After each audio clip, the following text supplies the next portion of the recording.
Hi, I'm Kaius Tenchi, director of the Toronto Motorcycle Film Festival, and I'm here with Dan Lim, the latest member of our 2018 TMFF judging panel.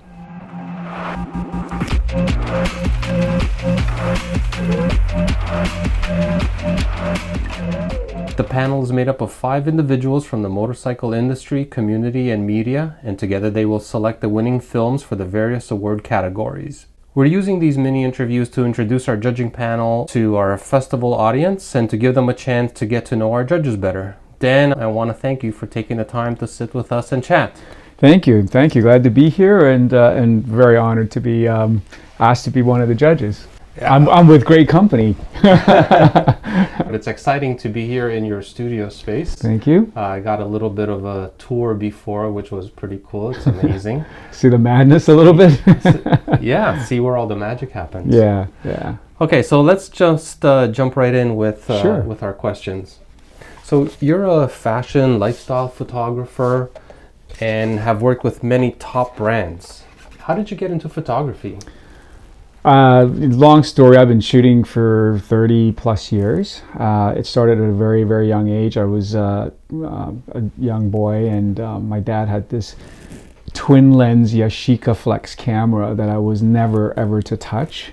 My dad was a serious amateur photographer. I think I have one of those, by the way. You probably right, so you know what I'm talking about. You I don't know if it's a Yashica, but it's definitely that's that one up there. That's a Mamiya version, but at the time he had the Yashica version, and I remember fooling around with it, and of course didn't know what I was doing. I was just a little boy, and I basically took a photo of a young boy riding a bicycle, and I just naturally panned with him and took the shot. And when the film got developed and the prints came out, it was this beautiful shot of a young boy on a bicycle with the background all blurred, and he was totally sharp. Wow.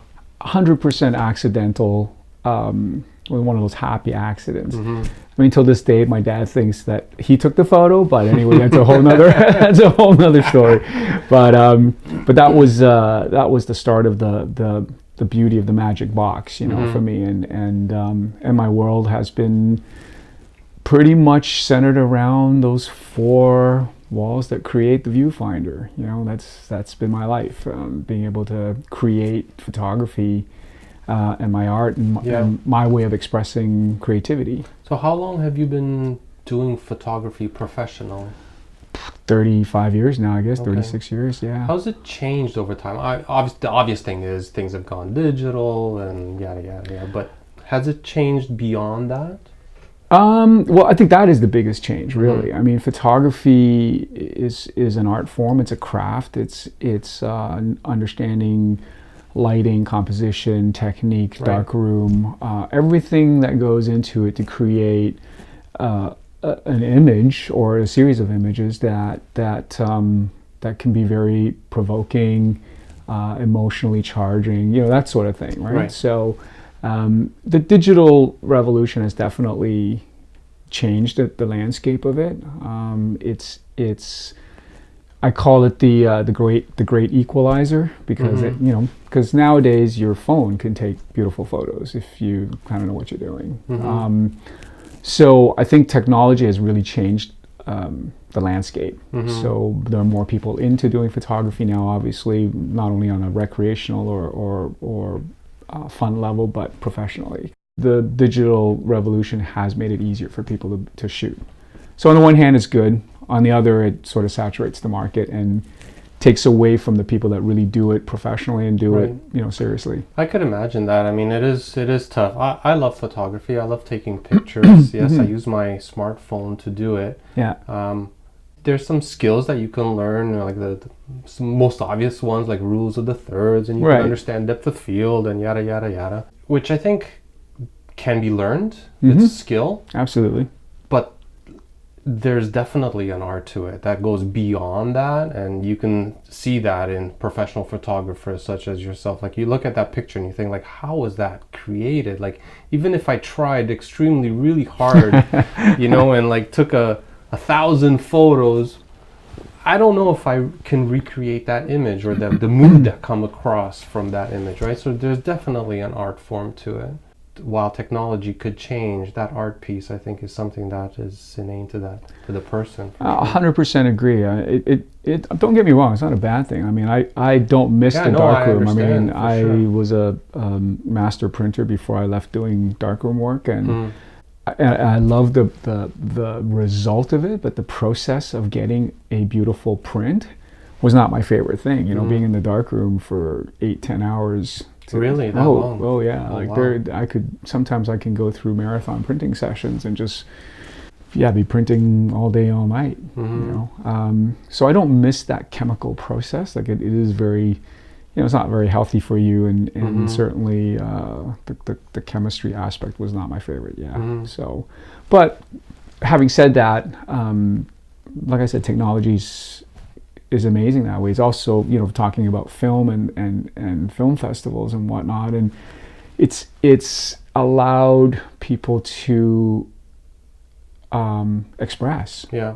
you know, without having to have huge production values, production teams to create Right. something that could be beautiful. That's true. You know, and simple. So That's true. on that level, it's fantastic. You know, There were a couple of films that got into like major festivals, like Cannes, for example, that were entirely shot on an iPhone. yeah, It's incredible. that's what I mean, right? Like it's Which goes back to, I guess, something that you might have heard me say in the past. Like, it's not about the technology; it's about the story. it's about the story. Yeah, all the time. Yeah. So, still on the photography front, Yeah. you're obviously really well known in the moto community as the Moto Photo. That's correct. Yeah. Where did that name come from? How did that come about? How did this alter ego come about?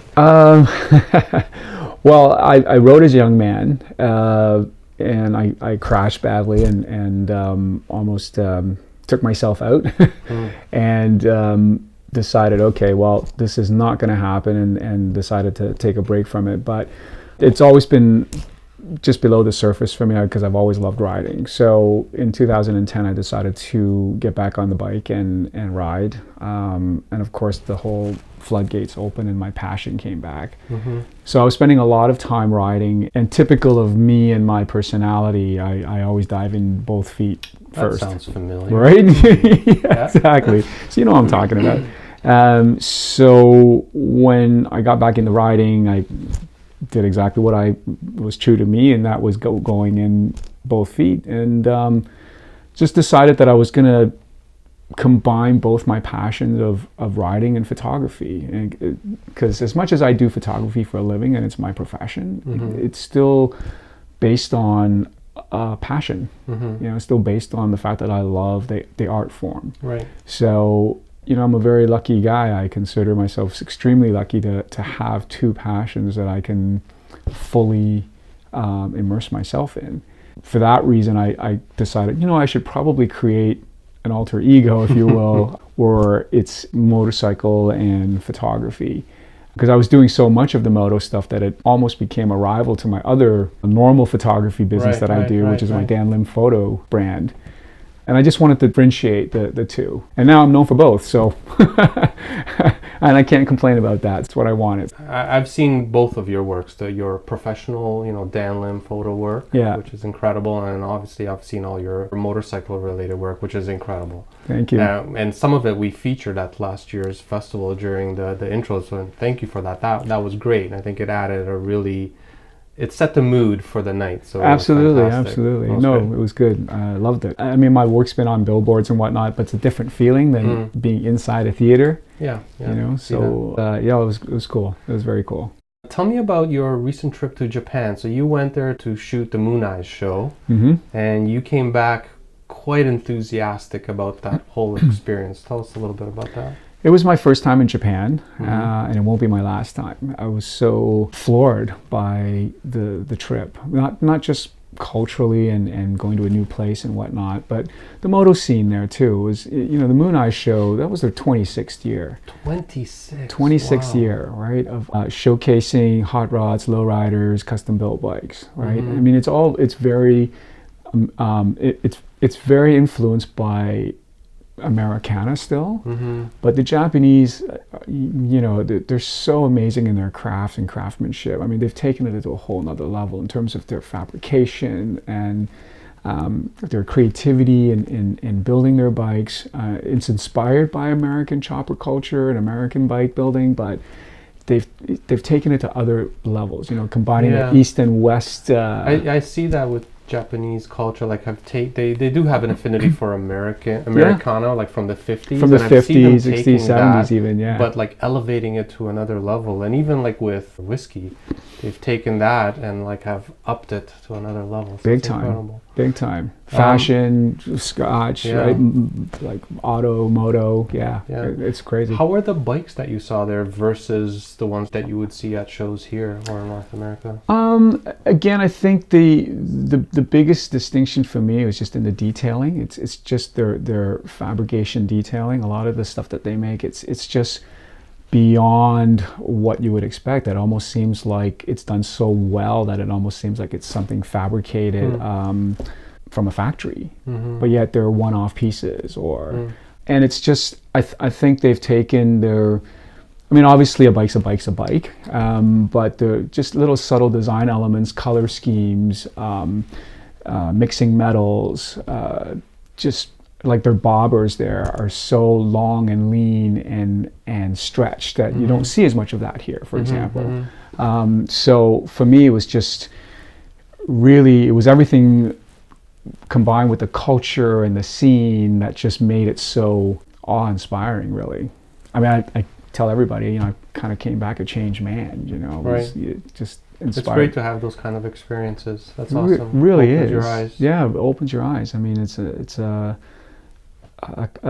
such a graceful, courteous culture, you know, as much as people are very sort of reserved until they know you. Yeah. But it's all about society there. Right? Yeah. Like, not once was I ever pushed, shoved, or bumped, you know, on a crowded street. You know, people were very courteous and very aware of your space, their space. See, I wouldn't have expected that. I would have thought because of the population density over there that it was going to be very, not rough and tumble, but you know, you'd have to like elbow your way through sometimes. Absolutely, that's the typical, possibly typical expectation, but wasn't that at all. I mean, I was there for 8 days and I just barely scratched the surface, but it was just phenomenal. And you got a chance to ride out there as well with the hog chapters. Yeah. What was that like? What was really cool for me is that it was riding on the opposite side of the street. Right. Yeah, so they're,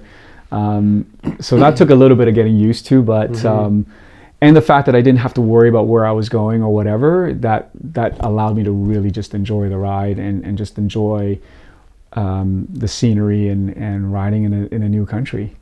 But there's a lot, you know, the passion for riding is the same, you know, whether it's here, Japan, America, like it's the love of motorcycles. And in our case, specifically Harley Davidsons, because that's what it's about. Right. So, yeah. Cool. Yeah. You also give back to the community. So for the past couple of years, you've put on a show called Fearless. You showcase your artwork and you use it as a way to raise money for some charities that you believe in. Last year you raised money for the Diabetes Foundation, right? Yeah. Tell us a little bit how like Fearless came about. My eldest son is type 1 diabetic. So we've lived with diabetes since he was, you know, a very young boy, 6 or 7 years old. It's our charity of choice, so obviously it's near and dear to us.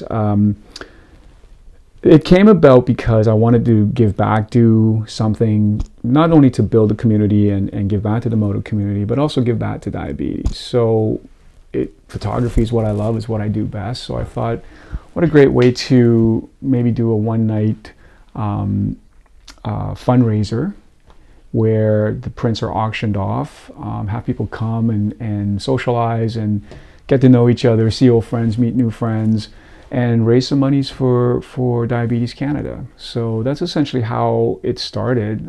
It started 2 years ago, so this will be Fearless 3 coming up this year. I was going to ask, can we look forward to a Fearless 3? Yes, you can. Can you give a little hint as to the theme? So nope. Let me just preface that. So the first year, your theme was like women who are fearless, let's say. Yeah, it was based on 5 women riding Sportster motorcycles. So it was all about women empowerment and women freedom and independence, rather than what's the word, objectifying them. Right. It was more about women doing their own thing, Right. being the driver instead of the passenger, and that was amazing. We had it at the Harley Davidson Cafe, 1903 on Ossington. Mm-hmm. And we sold out the show and raised over $12,000 for Diabetes Amazing. Canada.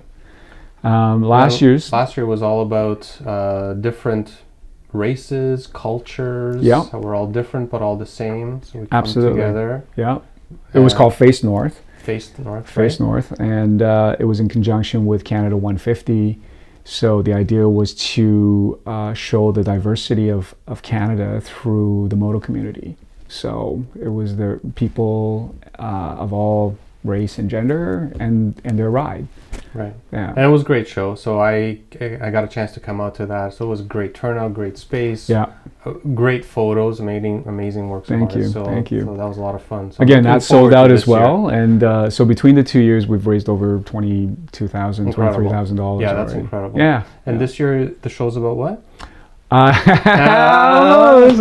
Almost. I almost got it. He was about to spill the beans. I was but not just, quite. you got me excited. No, we're working on it. We're just starting the process now. Okay. So we'll let you know with the dates coming up. looking forward to it. Yeah, Cool. so be good. Clearly, you have an eye for visuals and for storytelling. Your stories are in your photographs that come through loud and clear. What are you looking forward to seeing at the festival this year as a judge looking at these films? For me, visuals are so important. I mean, I can almost sort of bypass a lackluster story if the visual speaks to me, right? So cinematography is really important to me. Like it's, as much as it's kind of like bringing you in visually, sucking you in visually. And then once you're in, and if the story is strong, then that just makes the whole experience that much more. Obviously, content is king and story is ultra important. I would say though that for me, I'm looking forward to a better quality, better production values from filmmakers. I'm looking forward to that. And with technology being so accessible, really there's really no excuse to not do good work, really. Yeah. Because you don't need the crazy budgets that it takes to create, storytelling and great films these days. So, but having said that, obviously story is key, and because it still has to captivate you. Yeah, you have to be able to connect with it. And emotionally draws you in and makes you remember, makes you think, inspires you, all those So this is my keywords. second year putting on the festival. Mm-hmm. I have gone back and looked at the movies that have been produced like 5 years ago, 4 years ago, 3 years ago. And you definitely see like a progression in terms of the quality of the movies that are being produced. And I think that's great for independent filmmakers. It's great for our motorcycle community, the movie community. So yeah, I'm excited. I mean, we've already received quite a number of movies from filmmakers from around the world, about 23 at this point in time. Already. That's wow. great, yeah. That's fantastic. And there's some great stuff out there. I'm excited to narrow it down and then showcase them. So I think you'll be impressed. I think, okay, I good. think so I'm looking forward to hearing your thoughts on it. Good. Yeah. I mean, at this, like last year, I mean, there were some films that production-wise weren't at that level, but those stories enough that it was still interesting to me. And there's still some, and you're gonna get that, you right? want both, right? Of you course. want everything to come together to this peak. Of course. But yeah, for me, definitely visuals are great. Like you can have great visuals, I think, and it can keep you captivated for a bit. But if the story just isn't there, like you lose interest. Like Agreed. 5 minutes later, it's like okay, next. Right. But conversely, you can have okay visuals, not the best. Yeah.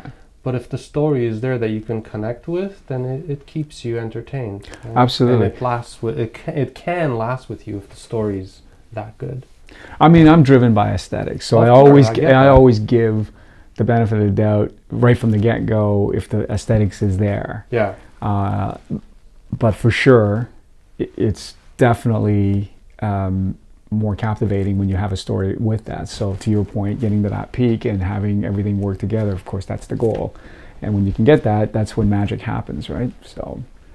Well, Yeah. thank you so much, Dan, for taking the time to chat with us. No problem. Where can people find you online? It's www.themotophoto.com, TheMotoFoto.com, or danlimphoto.com. Awesome. Yeah. Thank you again so much, Dan. No problem. My pleasure. Looking forward to it. We'll be introducing the other members of our judging panel over the course of the next month. So follow us on Facebook and Instagram and tune in for our future podcast where we'll chat with the rest of our judging panel. If you have a question for Dan, post it in the comments below and he'll respond back.